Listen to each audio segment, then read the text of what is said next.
नमस्कार दोस्तों, मुझे पता है आपका भी पीएफ क्लेम काफ़ी दिनों से अंडर प्रोसेस में पड़ा हुआ है, सेटल नहीं हो रहा है, जो पैसा है वो आपके बैंक अकाउंट में नहीं आ रहा है और आप इस वजह से काफ़ी ज़्यादा परेशान हो।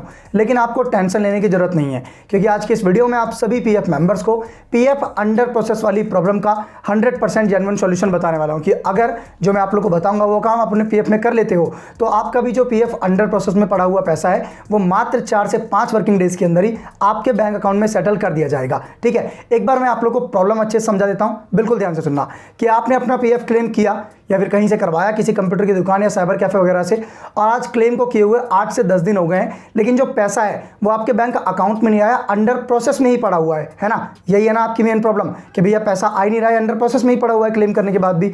और आपको क्या पता लगा था क्लेम करते हुए, क्या सुनने में आया था कि क्लेम करने के मात्र 3 से 4 दिन बाद या फिर लास्ट 1 हफ्ते 10 दिन बाद जो पैसा है वो आपके बैंक अकाउंट में आ जाता है, सेटल कर दिया जाता है। लेकिन यहाँ तो ये प्रॉब्लम आ गई है कि भैया क्लेम करे हुए आज 8 से 10 दिन छोड़ो 15-20 दिन भी हो गए, लेकिन जो पैसा है वो अभी भी अंडर प्रोसेस में पड़ा हुआ है। यही है ना आपकी प्रॉब्लम। अगर आपके साथ भी ये प्रॉब्लम आ रही है ना तो बस इस वीडियो को पूरा देख लेना, आपकी ये प्रॉब्लम यूं चुटकियों में सॉल्व हो जाएगी। ठीक है ना, सब कुछ इसी वीडियो में बताने वाला हूं। चलिए शुरू करते हैं आज के इस वीडियो को और फटाफट चलते हैं अपनी मोबाइल स्क्रीन पर। तो इस वक्त आप लोग देख सकते हैं हम लोग EPFIGMS यानी पीएफ की ग्रीवियंस की ऑफिशियल वेबसाइट पर आ चुके हैं। इस वेबसाइट का जो लिंक है वो आप लोगों को वीडियो के डिस्क्रिप्शन बॉक्स में मिल जाएगा, जिस पे आप क्लिक करोगे तो आप डायरेक्टली इस वेबसाइट पर आ जाओगे। अब एक बात आप सभी पीएफ मेंबर्स को पहले ही बता दूं, बिल्कुल ध्यान से सुनिएगा। आप लोग ऐसा बिल्कुल भी मत सोचना कि पीएफ का ग्रीवियंस लगा कुछ भी नहीं होता, कि पीएफ का अंडर प्रोसेस में पड़ा हुआ पैसा नहीं आएगा। जी नहीं, ऐसा बिल्कुल भी नहीं है। जो मैं तरीका आप लोगों को बताऊँगा ना कि आप लोगों को कैसे ग्रीवियंस लगाना है, कैसे क्या करना है, जैसे मैं बताऊँगा, अगर सेम स्टेप बाय स्टेप आप वही प्रोसेस करते हो तो 101% जो आपका पीएफ में अंडर प्रोसेस में पड़ा हुआ पैसा है वो मात्र 4 से 5 वर्किंग डेज़ के अंदर ही आपके बैंक अकाउंट में सेटल कर दिया जाएगा। बस जैसे मैं आप लोगों को स्टेप बताऊं वैसे आपको करना है, ऐसा नहीं आप कुछ भी कर दो, समझ गए ना। तो लिंक आपको डिस्क्रिप्शन में मिल जाएगा, क्लिक करके आ जाना। नीचे की तरफ आपको आ जाना है, यहाँ पर आपको एक ऑप्शन मिलेगा रजिस्टर ग्रीवियंस का। बिल्कुल ध्यान से सुनना आप लोगों को, ठीक है, मैं बिल्कुल अच्छे से समझा रहा हूँ। अब उसके बाद नीचे यहाँ पर एक ऑप्शन मिलेगा, मैंने निशान लगा दिया स्टेटस का, ठीक है। आप यहाँ पर आपको सिंपली पहला ऑप्शन पीएफ मेंबर पे क्लिक कर देना है। क्यों? क्योंकि हम एक पीएफ मेंबर हैं, समझ रहे हो ना आप लोग, हमारा पीएफ करता है, हम पीएफ मेंबर हैं। तो चलिए हम सिंपली पीएफ मेंबर पे क्लिक कर देते हैं। पीएफ मेंबर पे क्लिक करते ही लोडिंग होगा, नीचे एक नया ऑप्शन आएगा, do you have a claim ID. तो आपको सिंपली इस पर नो पे क्लिक कर देना है, ठीक है। नो पे क्लिक करते ही वापस आपके सामने मैं यहाँ पर निशान लगा देता हूँ।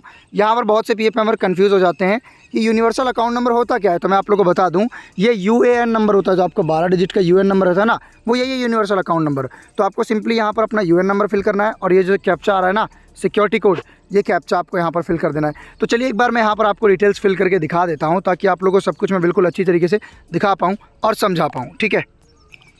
तो यहाँ पर आप लोग देख सकते हैं जो डिटेल्स है वो मैंने यहाँ पर फिल कर दी। अब हमें सिंपली यहाँ पर नीचे दिए हुए ऑप्शन गेट डिटेल्स पे क्लिक कर देना है। चलिए मैं क्लिक कर देता हूँ। क्लिक करते ही आपके सामने लोडिंग होगा, लोडिंग होते ही नया पेज ओपन हो जाएगा, जहाँ पर हमने यूएन नंबर सही डाला तो डिटेल आ चुकी है, लास्ट के 3 डिजिट यूएन नंबर के, लास्ट के 3 डिजिट रजिस्टर्ड मोबाइल नंबर के। अब आपको करना क्या है, बिल्कुल ध्यान से सुनना, आप लोग बिल्कुल ध्यान से सुन रहे हो जो मैं आप लोग को बता रहा हूँ। यहाँ पर एक ऑप्शन मिलेगा गेट OTP का, इस पर आपको क्लिक कर देना है। इस पर क्लिक करते ही जो भी आपके पीएफ से रजिस्टर्ड मोबाइल नंबर होगा उस पर एक OTP भेजा जाएगा। चलिए मैं आप लोगों को लाइव बिल्कुल करके दिखा देता हूँ।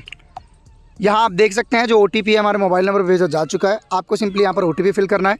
चलिए मैं फिल कर देता हूँ। तो यहाँ आप देख सकते हैं जो OTP है मैंने यहाँ पर फिल कर दिया। अब हमें सिंपली नीचे की तरफ आना है, यहाँ पर एक ऑप्शन मिलेगा सबमिट और कैंसिल का, हमें सिंपली सबमिट पे क्लिक कर देना है। चलिए मैं क्लिक कर देता हूँ। सबमिट पे क्लिक करते ही अगर आपने OTP सही डाला होगा, आप यहाँ पर देख सकते हैं जो लोडिंग हो रही है, ठीक है। तो आपको थोड़ा सा वेट करना है। अब यहाँ पर आप लोग देख सकते हैं मैंने सही OTP डाला, तो OTP सबमिट करते ही यहाँ पर लिखा आ गया OTP वेरीफाइड सक्सेसफुली। तो ध्यान रहे कि आपको जो OTP है वो बिल्कुल सही डालना है, ठीक है।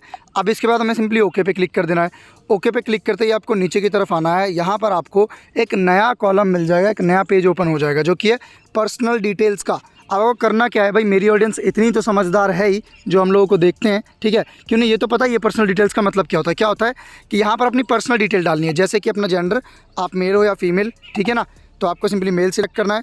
उसके बाद अपने कुछ एड्रेस, जैसे कि यहाँ भैया विलेज, पोस्ट, स्टेट, ठीक है, डिस्ट्रिक्ट वगैरह, पिन कोड वगैरह, और बस और कुछ ऐसी आप कह सकते हैं बड़ी चीज़ नहीं डालनी, अपना पर्सनल एड्रेस ही डालना है। और मुझे इतना तो आप लोगों को भरोसा है कि आप ये डाल लोगे।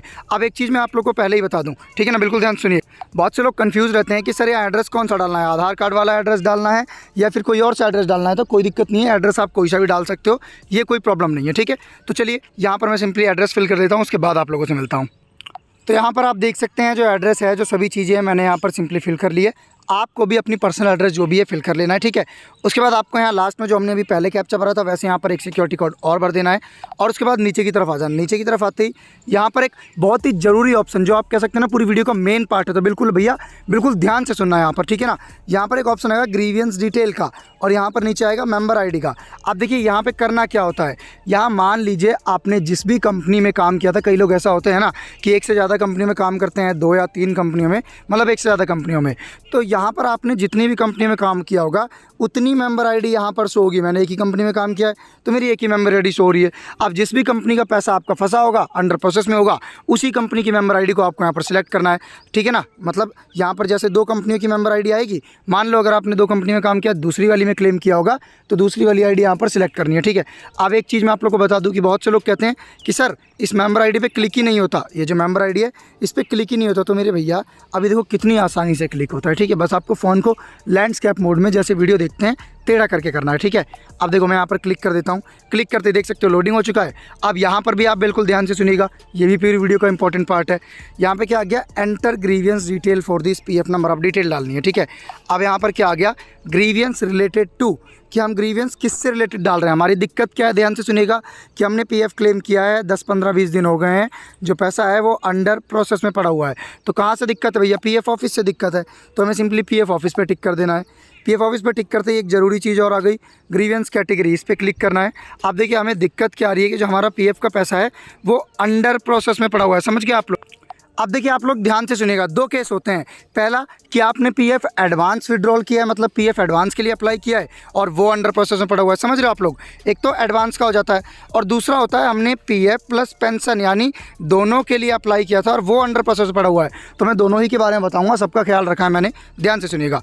मान लीजिए आपने फुल एंड फाइनल के लिए क्लेम किया, तो आपको यहाँ पर सबसे पहले ही ऑप्शन मिल जाएगा, यहाँ पर आप देख सकते हैं फाइनल पीएफ विड्रॉल, ठीक है ना।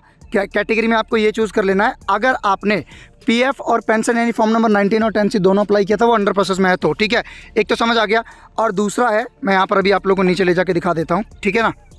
ये देखिए आप नीचे की तरफ आओगे तो आपको यहाँ पर एक ऑप्शन मिलेगा non settlement of PF advance claim, और अगर आपने फॉर्म नंबर 31 एडवांस क्लेम किया था वो अंडर प्रोसेस में है तो आपको सिंपली इस वाले पे क्लिक कर देना है, ठीक है ना। अब हमारे केस में हमें क्या दिक्कत आ रही है भैया कि हमने फाइनल पीएफ विड्रॉल की, मतलब हमारा पीएफ पेंशन दोनों अंडर प्रोसेस में है, तो हमें सिंपली फाइनल पीएफ विड्रॉल पे क्लिक कर देना है। चलिए मैं क्लिक कर देता हूँ यहाँ पर, सिंपली आप देख सकते हैं मैंने क्लिक कर दिया। अब एक और नीचे ऑप्शन मिल जाएगा ग्रीवियंस डिस्क्रिप्शन का। अब एक चीज़ याद रखना, जितना अच्छा आप डिस्क्रिप्शन लिखोगे, जितने अच्छे से आप समझाओगे, उतनी जल्दी आपका पीएफ में अंडर प्रोसेस में पड़ा हुआ पैसा आपके बैंक अकाउंट में सेटल कर दिया जाएगा, समझ गए आप लोग। तो यहाँ पर लिखना क्या है मेनली, आप देखिए आपको सिंपली ये लिखना है कि डियर सर, मैंने इतनी तारीख को पीएफ का क्लेम अप्लाई किया था लेकिन आज इतनी तारीख हो गई है, ठीक है, 10, 15, 20 दिन हो गए हैं, फिर भी जो मेरे पीएफ का पैसा है वो अंडर प्रोसेस में पड़ा हुआ है और मेरे घर में शादी है या कोई बीमार है, मुझे पैसों की बहुत ज़्यादा अर्जेंट रिक्वायरमेंट है, तो काइंडली प्लीज़ इसे जल्दी से जल्दी सेटल करें, ठीक है। अब मैं आप लोगों को एक बार लिख के ही दिखाता हूँ ना, जब ही समझ आएगा। आप देखो जो मैंने डिस्क्रिप्शन में बिल्कुल अच्छा डिस्क्रिप्शन लिख दिया, आप लोग देख सकते हैं मेरे घर में शादी है, मैंने 25 मई को अपना क्लेम अप्लाई किया था और अब तक जो क्लेम है वो अंडर प्रोसेस में पड़ा हुआ है, प्लीज़ मेरे को पैसे की रिक्वायरमेंट है, जल्दी जल्दी मेरा क्लेम सेटल किया जाए। अगर आप इससे अच्छा लिख सकते हो ना डिस्क्रिप्शन तो वो भी आप लिख देना, ज़रूरी नहीं है मैं ही अच्छा लिखता हूँ, ठीक है ना, लेकिन इससे हल्का मत लिखना, इससे बेकार मत लिखना, समझ आ गया। तो आपको डिस्क्रिप्शन पे ध्यान देना है, नीचे की तरफ आना है, यहाँ पर आपको कोई डॉक्यूमेंट अपलोड करने की कोई ज़रूरत नहीं है, ठीक है ना, ये आप कह सकते हैं ऑप्शनल है, करो तो भी अच्छी बात है, नहीं तो कोई दिक्कत ही नहीं है। अब यहाँ पर नीचे 2 ऑप्शन मिलेंगे, कैंसिल और ऐड का, आपको सिंपली ऐड पे क्लिक कर देना है। ऐड पे क्लिक करते ही लोडिंग होगा, नीचे की तरफ आ जाना है, यहाँ पर आप देख सकते हैं हमारा आ गया है, ठीक है ना, कि ये पीएफ नंबर आ गया है जिसके खिलाफ हम ग्रीवियंस लगा रहे हैं। कैटेगरी फाइनल पीएफ विड्रॉल, यहाँ पर एक्शन, अगर आप एडिट करना चाहते हो तो एडिट, रिमूव करना चाहते हो तो रिमूव, तो क्यों ही करोगे, ठीक है। नीचे की तरफ ऑप्शन मिलेगा सबमिट का, आपको सिंपली सबमिट पे क्लिक कर देना है, थोड़ा सा वेट करना है। अब देखिए जी, जैसे ही लोडिंग कंप्लीट होगी आपके सामने कुछ इस तरीके का पेज ओपन हो जाएगा, जहाँ पर जो आपका ग्रीवियंस है वो आप देख सकते हैं। योर ग्रीवियंस, मैं यहाँ पर निशान लगा देता हूँ एक बार, your grievance has launch successfully with the following registration number.